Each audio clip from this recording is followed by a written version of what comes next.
Welcome to episode 2 of the Vanlife Hustle podcast. I'm your host, Shalonda Makalo.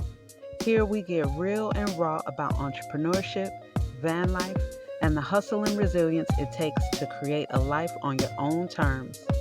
If you're ready for this episode, let's dive right in.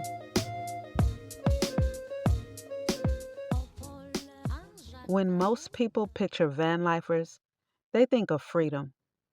They imagine a life in constant motion, financial independence, no money worries, no breakdowns, basically a life without problems. But let me tell you, that's not reality for all of us.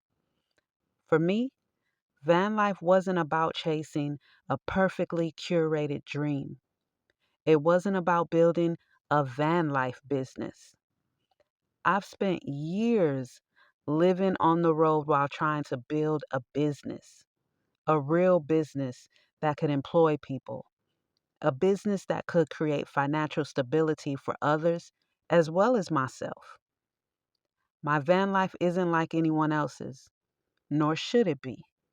And my journey to becoming a business owner has looked very similar to other entrepreneurs who don't even live in a van or any type of vehicle. A lot of failures, a lot of ideas that seemed so close to making it, and the constant challenge of carrying everything on my own shoulders as a solopreneur.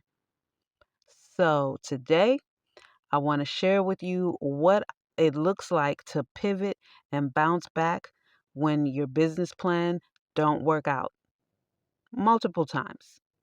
Because trust me, I've launched several business plans that blew up in my face.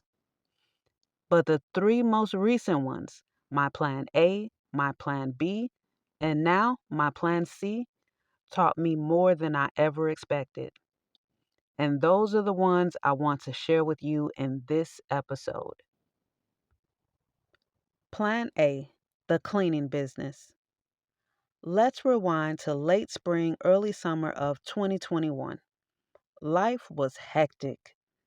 At the time, I was pouring my energy into a digital magazine, a passion project, something I saw as a long term vision for myself.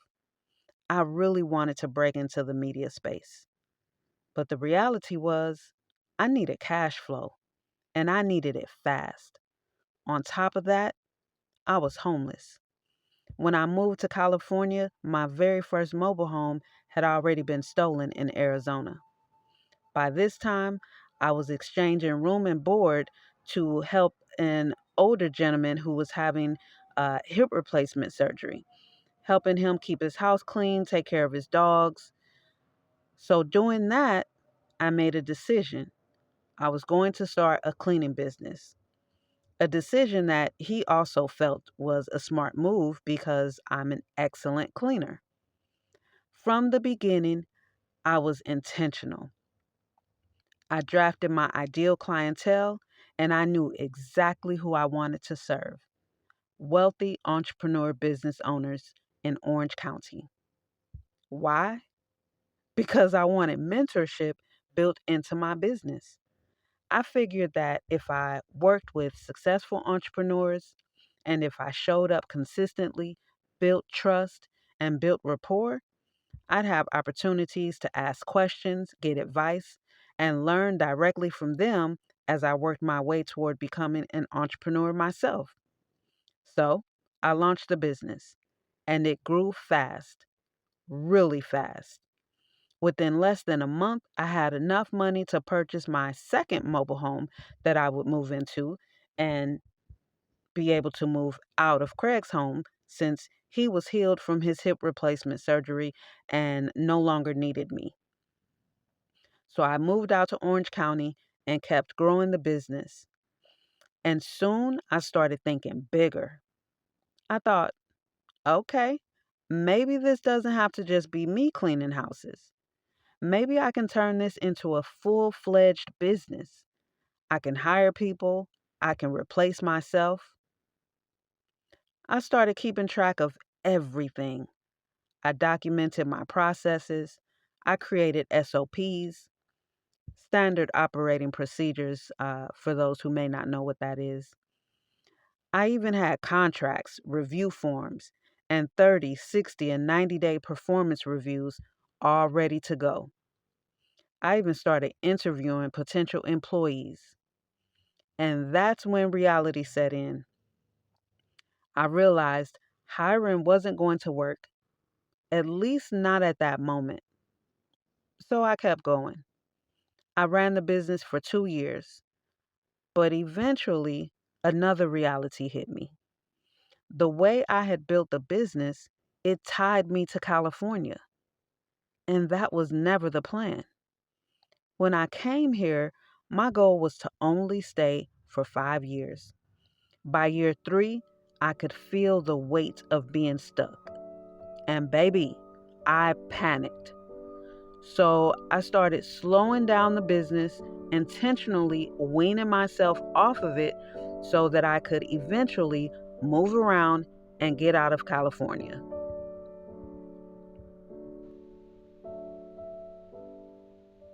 But the problem was, as I pulled back, my income dropped drastically. And that was the end of Plan A.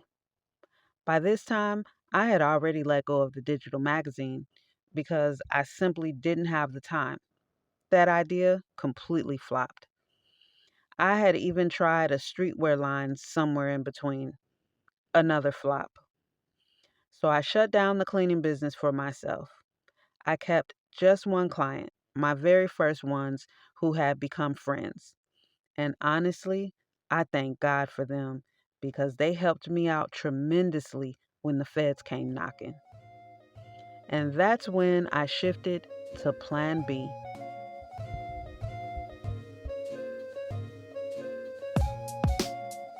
Plan B, becoming a digital nomad.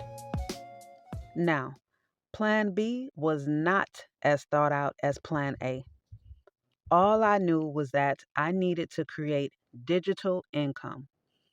In the YouTube and Instagram Vanlife world, they call that being a digital nomad. And that was the goal, to become a digital nomad. The problem? I had no idea how to do that. I didn't know what I was doing. So I did what most people do. I went down the YouTube University rabbit hole. I searched, I researched, I took notes, I tried to figure out how to make this work. One idea was to create online courses. I thought, okay, what's my wheelhouse? What do I know well enough to teach? And for me, that was self development, personal growth, even financial literacy. So I started heading in that direction. But by this time, my social media presence wasn't what it used to be. Back when I had the cleaning business, my Instagram page had grown. It was monetized, it gave me reach. But by 2023, that page had turned into chaos, drama, noise. I couldn't build from it. So I had to start over. And instead of building from a place of clarity, I was moving from a place of desperation. And here's what I already knew. Anytime you make moves out of desperation, you're making the wrong moves. But my determination to become a digital nomad overpowered everything. Any thought of reason was out the window. I was trying courses, trying mentoring, trying anything. And honestly, everything failed utterly. I was spending hours and hours online every day, desperately trying to monetize myself to create enough digital income to cover my basic needs. But all of that came to a crashing halt because by the end of 2023, the feds came knocking. And when they did, everything I was trying to build was shut down immediately. So just like that, my plan B, my attempt to become a digital nomad was over.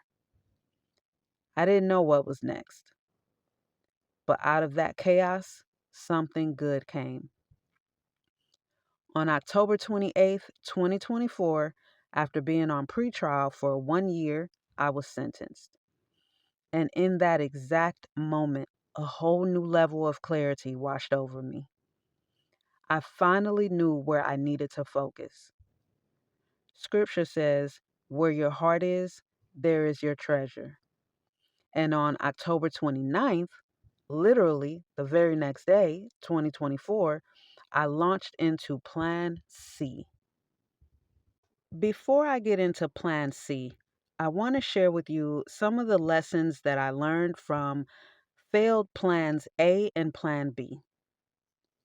One of the first lessons that I learned during Plan A came from one of my clients. He was a business owner himself and a co founder of another company. And his advice to me was simple: build your business slow. He stated to me that he was already very proud of the fact that I had only had the business for 5 months and had 7 clients already. He urged me to build the business slow. At the time, though, I had already jumped ahead. I was interviewing people, trying to scale, and in my mind, it was all systems go. But what I quickly realized is that interviewing and hiring isn't nearly as cut and dry as it looks on paper. It's not just, I interview you, you're hired, let's go. Hiring is an art. And here's where I bumped into my first real wall. The way I had structured pay for the business didn't line up with the people I was trying to bring in. I had set it up for weekly pay, but most of the people applying, especially since I was posting on Craigslist, needed cash right away. They were looking for day to day money, not a paycheck at the end of the week. That was a huge wake up call. Just because I was willing to put in the work and set things up one way didn't mean it worked for everyone else. And that's one of the biggest lessons I took from that whole process. Hiring takes thought, patience, and alignment. Another lesson that came hard and fast: growing too quickly can kill you just as fast as not growing at all. When we're new entrepreneurs, we often think fast growth is a blessing. But for me, as a solopreneur, my business took off way faster than I was prepared for. And my Instagram grew just as fast right alongside it. So not only was I drowning in the work of the business, I was also overwhelmed by the pressure of a growing social media audience. I didn't have the time, structure, or mentorship to stage that growth, process it, and actually build the systems I needed to sustain it. By the end of the second year, I was burned out. The business that had so much potential, I had to shut down. And honestly, it wasn't because I didn't have the skill. It was because I didn't have the structure. I didn't have the blueprint. That was Plan A's biggest downfall. Now, moving into Plan B, that was my attempt at digital income. My whole idea was, if I can't run a physical business, let me try to build something online. In the van life and social media world, they call it being a digital nomad. That sounded like the move. The problem? I didn't really know what I was doing. I started throwing everything at the wall: courses, digital products, mentoring on Discord, all of it. And none of it worked. Not because I didn't have the knowledge. My wheelhouse has always been self development, personal growth, financial literacy, but because I was operating from the wrong place. I was moving in desperation. And here's the truth: when you move in desperation, almost every move you make ends up being the wrong move. That was me. I was so focused on trying to get something going quickly that I skipped the planning. I skipped structure. I skipped the blueprint. I tried to monetize what I had been giving away freely for years, but I tried to do it in a rush without a real plan, and it all blew up in my face. The lesson from Plan B was crystal clear.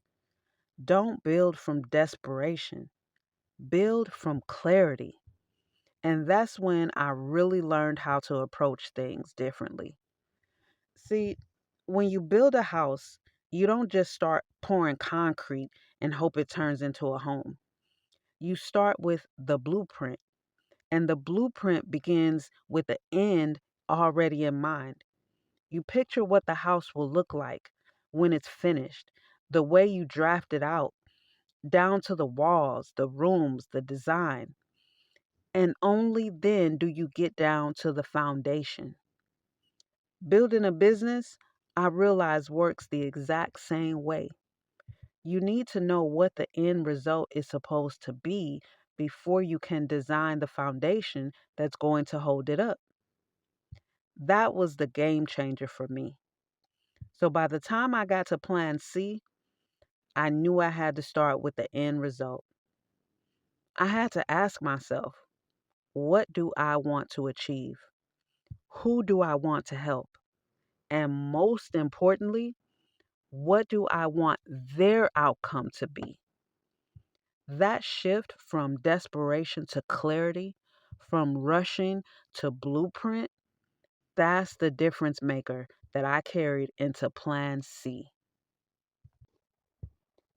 Plan C officially came to life on October 29th, 2024, the day after I was sentenced. That morning, I woke up with a different kind of clarity. Instead of thinking about money, I was thinking about legacy. Instead of asking, what can I do for myself right now?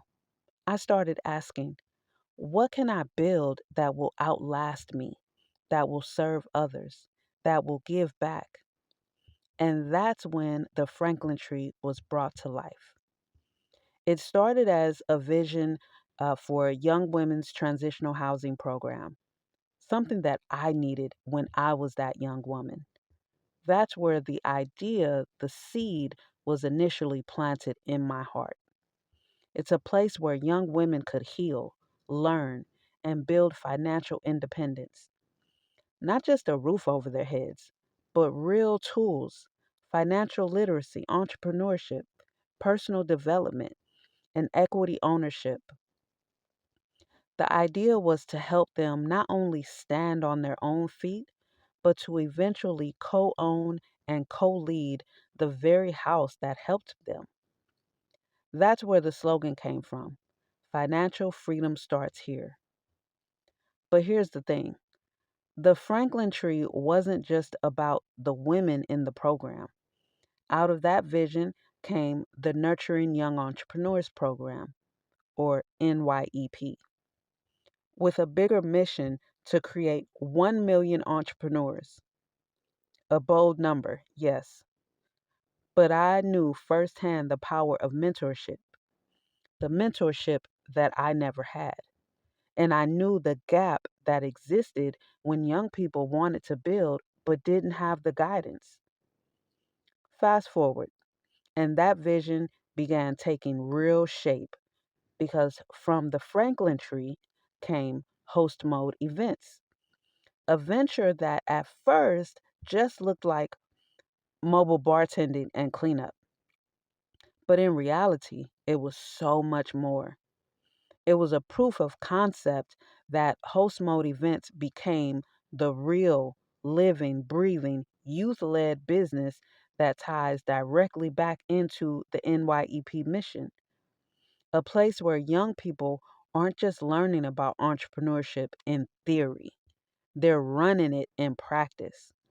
From client communication to event execution, from bartending mocktails to team leadership, they're building skills and confidence that no classroom alone could give them. So when I say Plan C is different, this is what I mean. This isn't just about building a business anymore. It's about creating a system, a pathway, a pipeline where young people step into entrepreneurship with real world opportunities and a clear vision of ownership. So now you're able to clearly see how my current entrepreneurial venture is vastly different from the first two. Another thing I did differently with Plan C is this: I sought advice. I sought wise counsel from people who were ahead of me. The very day I got released from federal custody, my former clients, who had become close friends and who held my van safe while I was locked up, came to pick me up. They cooked me dinner that night, and while we were finishing up at the table, I asked them for advice. We went over some of the ideas I had in mind, host mode events being one of them. And not to mention, I had already shared with them the Franklin tree back when I was on pretrial. I sent them my pitch deck and everything. They loved that idea. And I told them the truth. The Franklin tree was born out of my own personal need because when I was a young woman, I needed exactly what the Franklin tree offers. So the very first thing I did with Plan C was seek wise counsel. And if you've ever read The Richest Man in Babylon, then you know that's one of the timeless laws in there. Seek wise counsel from those who have successfully done what you're attempting to do. That was the biggest difference in how I approached Plan C. I didn't go at it alone. I didn't just try to muscle through on desperation and sheer willpower.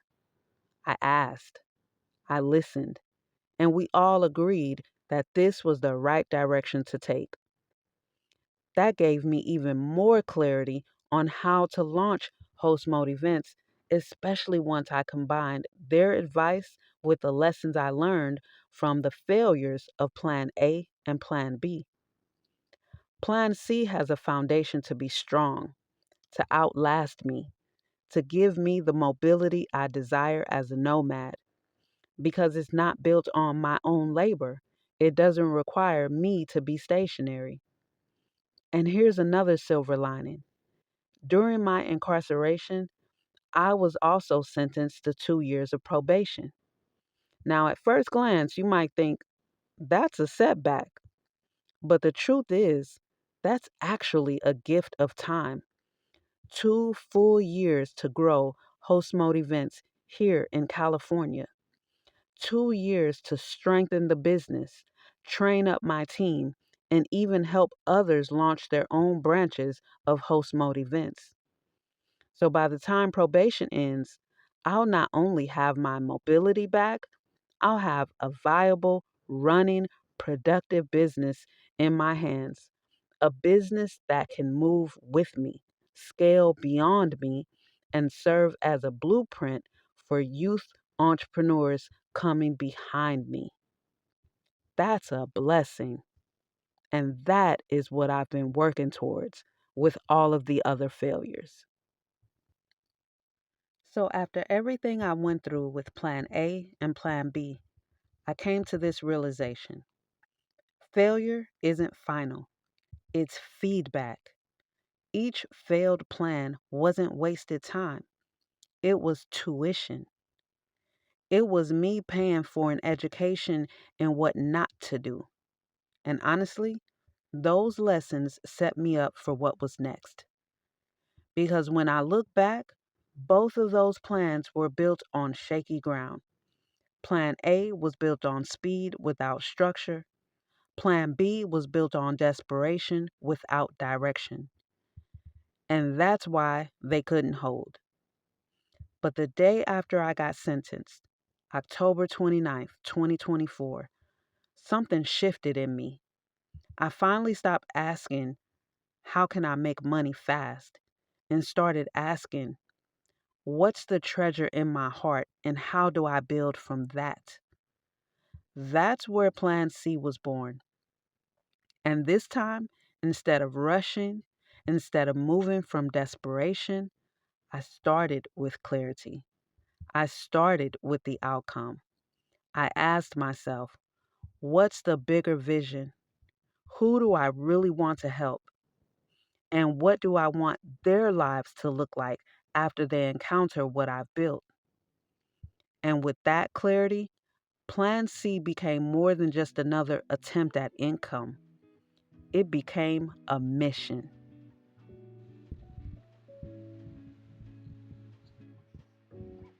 Now, let me ask you, have you ever had a business plan or even just a life plan that completely fell apart? How did you pivot? Or maybe you're in that space right now, trying to figure out your next move. I'd love to hear your story, so don't be shy. Share it in the comments, send me a DM, or even email me, because your pivot story might be the encouragement another resilient entrepreneur needs to hear. Thank you so much for tuning in to this episode of the Vanlife Hustle podcast. If you got value from today's episode, make sure to subscribe so you never miss a drop. And if you know another resilient entrepreneur who needs this message, share it with them. Until next time, keep hustling, keep creating, and keep building a life on your own terms. I'll see you in the next one. Peace, y'all.